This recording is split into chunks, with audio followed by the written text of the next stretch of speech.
The state of Missouri is reporting a decrease in the number of students in public schools. I'm Zach Dodge with what a few of our local districts are seeing. Coming up. COVID-19 is still having an impact on butchers trying to keep up with the demand for meat just as deer season is about to begin. I'm Kate Kelly with details just ahead. The 4 states' most watched news starts now. Enrollment in public schools is down in Missouri as schools struggle to deal with the pandemic. This is KOAM News at 6. The Missouri Department of Elementary and Secondary Education is reporting a substantial decrease in school enrollment compared to last year, but our local districts report a less drastic change. KOAM Zach Dodge has the story. What I would say would lead to that trend is that continued concern and question on COVID. Enrollment in public schools across Missouri is down by 3.2%, according to the State Department of Education. That's around 27,000 students less than was seen last year, with the most pronounced drop being in preschool and kindergarten.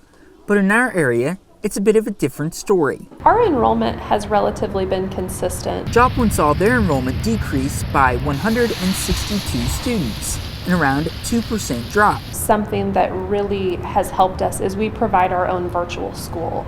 So families who may have not been sure if they wanted to send their child back this year, we had an option for them. In Neosho, it's a similar story, where in K through 12, they're down by only 75 students. The fact that across the state it's typically been in the pre-K and K classrooms does not surprise me. Quite honestly, as a parent, if I'm going to homeschool my child, it's certainly content-wise, I would think easier for parents to teach kindergarten. And in Diamond, they're actually seeing the opposite this year. To start the school year out, we were up around 50 kids from the end of the school year last year, and so as the new superintendent, I was very pleased with that. White says this year's increase ends a 3 or 4 year downward trend in enrollment. So while none of our local administrators know for sure why the numbers are down in other parts of the state, they're going to keep working to keep serving students here. To continue to show our community and the area the great teachers and great kids and great things that we're doing in our school district so we can draw more families and more kids to come and experience a great quality education. In Jasper and Newton County, Zach Dodge, KOAM News. Webb City School District says their enrollment hasn't dramatically decreased either. The state is currently trying to determine why overall numbers have decreased so dramatically. The Joplin Health Department is reporting 2 more COVID-19 related deaths. The patients were both women. One woman was 58 years old. The other was 83. Those 2 deaths bring Joplin's total now to 50. Nick Kelly joins us now with the first look at the weather. A lot of people keeping a close eye on what weather they should expect for football tonight. Especially with those football games, very important games tonight, Dallas. It's just going to be chilly to start this evening out, and I think they can get the football games in okay with just cloudy skies up top. However, the cloud cover that we've seen pick up throughout the day is hinting at our next storm system digging out of the desert southwest. Out ahead of it, plenty of moisture lifting energy already resulting in rain and thunderstorms, mainly along and south of I-40 in the southeastern parts of Oklahoma. But we're going to see that result in rain chances here later on tonight. Should hold off until we get the games wrapped up tonight. Some of us, though, are chilly, if not cool already. Most of us between the upper 40s and lower 50s. We're going to hang in that territory for much of this evening. But again, it's not until after 9 or 10 o'clock tonight going into Saturday morning that the rain chances pick up and temperatures actually warm as we go into Saturday morning. We'll break down the rain chances for this weekend and what else is to come coming up in a bit now. All right, we'll catch you then. Oklahoma authorities are investigating after a homicide in Ottawa County last night. The victim, Melvin Shamblin, was shot at a home in Wyandotte, Oklahoma, and was taken to a Joplin hospital where he was pronounced dead. The OSBI interviewed several witnesses, including the alleged shooter. Authorities say the alleged shooter was cooperative and was released. They're not yet giving any other details. Butchers are backed up on work all across the 4 states, trying to keep up with the demand for meat as deer season gets underway. KOAM's Kate Kelly shares why hunters might have a hard time finding a processor this year. Robert Anderson loves the thrill of the hunt, but finding a place to take his buck is becoming harder as the years go by, especially in 2020. They're busy with hogs and cattle and things, you know, the traditional things that people raise around the farm. So it's just not a thing they do anymore. Clouds in Carthage is one of the remaining meat processors that still handles deer, but even they have their limits. Kind of the bad thing this year, when we reach what we did last year, about 1,200 head, we will have to shut deer off because I've already got my beef and my pork customers booked and I can't move them. There's nowhere to move them to. That's because demand on butchers is at an all-time high. Clouds is booked through January of 2022. I've never seen anything like it. And so a lot of it is pretty well typical, kind of, I call it, like toilet paper, because everybody's wanting to book. Everybody's afraid they don't have anything and, not going to have meat. The holiday season isn't slowing anything down, and with so many of the major meat processing plants either closed or operating on a partial basis due to COVID-19, more customers are turning to their local butcher. We normally sell some smoked turkeys. We don't have time to make them and we can't find them. And we're still going to do some hams. But we're changing what we do because we're so busy with other stuff that we can only do so much. Cloud says he expects things to get better in January, especially after a COVID-19 vaccine becomes available. He's telling his customers to hold on and wait for openings in the meantime. For now, Anderson and others like him will likely be on the hunt for a butcher. Everybody's afraid of the virus, and everybody, a lot of people are worried about that CWD. So there's just a lot of organic dangers, I guess, in processing wild game right now. In Jasper County, Kate Kelly, KOAM News. The Missouri Department of Conservation has suspended mandatory chronic wasting disease, CWD, sampling requirements for hunters. You can read more about this by checking out the link we've shared in this article on our website, KOAMnewsnow.com. The Springfield Police Department announces a new program to help first responders know if a person has a disability or special needs that could affect communication. They're offering 3 types of emergency alert stickers free of charge. One is for people with dementia or Alzheimer's, one is for people who are deaf or hard of hearing, and another is for autism or other special needs. SPD says their officers already receive training to support people with disabilities. The stickers will help supplement those efforts. And that brings us to today's KOAM News Now Instapoll. We're asking, how effective do you think that sticker program will be? Very effective? Somewhat effective? Not at all. You can vote at KOAMnewsnow.com/vote or through the KOAM News Now mobile app. Results are updated live, and we're going to check in on the numbers a little bit later in this newscast. Still ahead, St. Louis County restaurants prepare for another round of COVID-19 related restrictions, and a community effort in Barton County to create a Veterans Memorial Park. The White House Coronavirus Task Force has again recommended a statewide mask mandate for Oklahoma. The task force says the spread of the virus is, quote, unyielding. Data from Johns Hopkins University shows Oklahoma's 7-day rolling average of new cases per day has risen from 1,185 to 2,080. The task force report released by the state health department says the surge in cases and hospitalizations requires immediate action. Governor Kevin Stitt has opposed a statewide mandate and has called for residents to voluntarily wear masks.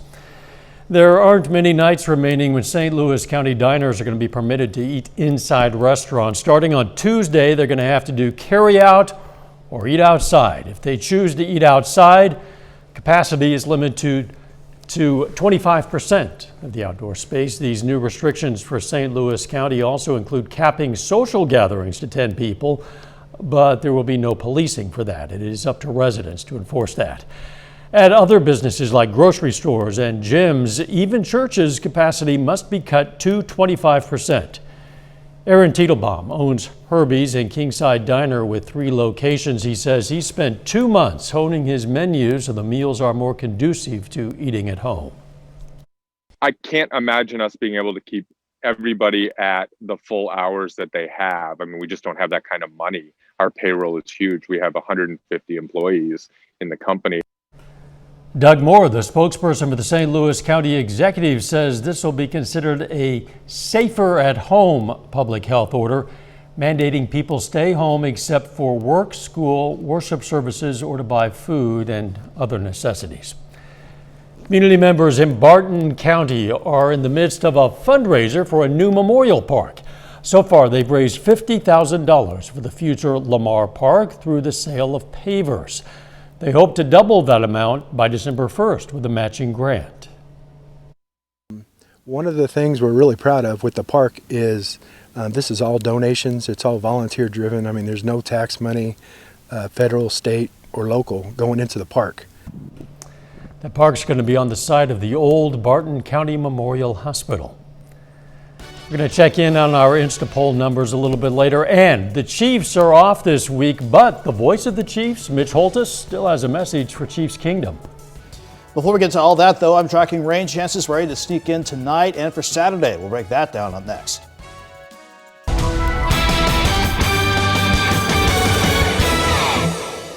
Sure enough, we turned chilly once again, but at least we did make an improvement in temperatures today after another cold start this morning. Certainly cold after we topped out in the middle to upper 60s yesterday. This time around, Joplin Regional Airport started in the upper 20s this morning, and at least we made a rebound into the lower to middle 50s this afternoon. We kept things pretty quiet for much of the day with no rain showing up on the radar network all day long. However, we have been noticing mostly cloudy skies picking up certainly as the afternoon got going. No rain underneath the cloud cover yet, but the cloud cover working in now is hinting at our next waves bringing in a lot more moisture lift and energy from the southwest. So far as any rain goes, we're just seeing some scattered showers, maybe a couple storms south and east of Oklahoma City and along and south of I-40 in the southeastern corner of the Sooner State. So no rain chances here yet, but that's going to change as we head into the nighttime ahead of us. Right now, mostly cloudy and Joplin, but we're dry. Chilly at 50 degrees with the calm breeze and the humidity starting to climb back up at 48%. We're already in the upper 40s in Pittsburgh. You're at 47, 51 in Seneca, 50 in Webb City, 49 in Carthage, while we have Neosho. Downtown Neosho at 51. Some of our northern counties already back in the mid 40s already, 45 in Fort Scott, 52 in Miami, 50 in Anderson. In general, this is where temperatures are going to hang out for much of the evening because the south wind's going to pick up, meaning we're not going to really cool down a lot tonight. So we'll stay mainly, most of us, upper 40s to near 50, but we'll eventually go back near 53 by tomorrow morning, despite not only the cloud cover sticking around, but more rain chances picking up as we continue to see more develop across southern Oklahoma and even back into the panhandle of Texas. All because of this upper wave coming out of Arizona. That's going to bring in the rain chances first for tonight and Saturday. Then this upper low between Edmonton and Vancouver, that's going to bring a cold front to sweep all these rain chances out here on Sunday and give us a chilly end of the weekend before we turn mild again for next week. So sounds a little convoluted, but as always, we'll break it down nice and easy for you here. It's not until after 9 or 10 o'clock. That's when our rain chances start to pick up in our southern counties. And as we go through the overnight, we're going to see the rain chances expand. Overnight temperatures into Saturday morning sitting at about 53 degrees. And we might see some breaks in the action as far as rain chances go as we head into Saturday afternoon. That should allow temperatures with a good south wind in place to go back into mild territory. So 53 in the morning, 62 by noon, afternoon highs around 66. Before this cold front could sweep on through and get rain chances out of here, we'll keep an eye on the chance for some strong thunderstorms, possibly for southwest Missouri for Saturday evening. Then we'll quickly dry things out and clear out as we head into Sunday morning. As far as rain amounts go, not looking at a big washout with this wave, but I think everyone's fair game between 1/4 of an inch to about 1/2 an inch of rain before we dry things out on Sunday. Chilly but dry and mostly sunny for Sunday. Then the upper levels will show a ridge beginning to build back in and push that jet stream back to the north. Other than that, no big storm systems for a good portion of next week. And with that building ridge, we'll just keep things mild as we go through much of next week. 66 tomorrow. We'll keep an eye on periods of rain and storms throughout the day. 56 and dry for Sunday. 61 on Monday. Mid-60s for the middle of the week. And potentially lower 70s by the end of next week now. Look forward to those potential lower 70s about a week from now. In the meantime, temperature's not too bad. Yeah, and a little rain chances couldn't hurt either. All right, thanks, Nick. Hey, still ahead, it's finally here. The Carthage Tigers are set to face off with the Webb City Cardinals for the first time this season, and everything is on the line.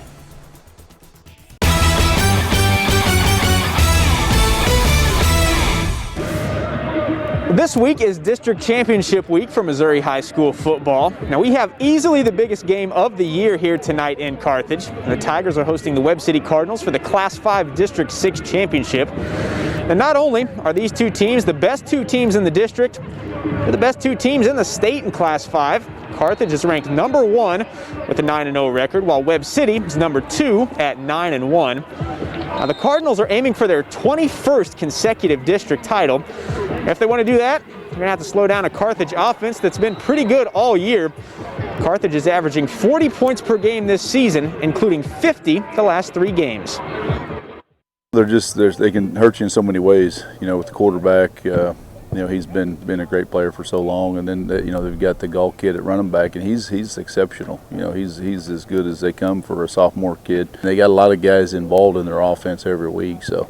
But I think everybody understands it starts with those 2 guys in the backfield. Moving on now to the NFL, the Kansas City Chiefs are 8-1 this season. Last week they beat the Carolina Panthers 33-31. This week they're actually off. There's no game for the Chiefs this weekend, but Mitch Holtis does not take weeks off, so it's time to hear from the voice of the Chiefs now in this week's Minute with Mitch.